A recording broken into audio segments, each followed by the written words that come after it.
ভাল কাম কৰিবলৈ মানুহৰ ইচ্ছাশক্তি থাকিব লাগিব। হৃদয়খন আৰু মনটো ধুনীয়া হ'ব লাগিব। কিছুমান মানুহ আছে আনক দেখুৱাবৰ বাবে আৰু পুৰস্কাৰ পাবৰ বাবেও ভাল কাম কৰে। কিছুমান মানুহ আছে ভাল কাম কৰি মনৰ পৰা সুখী হয় বাবেই ভাল কাম কৰে। তেওঁলোকে কৰা ভাল কামবোৰ কেতিয়াও ক'তো প্ৰচাৰ নকৰে আৰু প্ৰচাৰ কৰি কেতিয়াও নেদেখুৱায় যে তেওঁ সেই এটা ভাল কাম কৰি আছে। এই দৃশ্যটোত তেনে এজন ভাল মনৰ অতি ভাল মানুহক দেখা পোৱা গৈছে।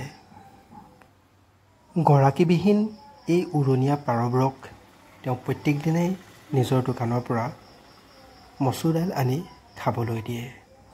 নিৰ্দিষ্ট সময়ত এই পাৰবোৰ তেওঁৰ কাষলৈ আহে, খাই আকৌ উৰি গুচি যায়।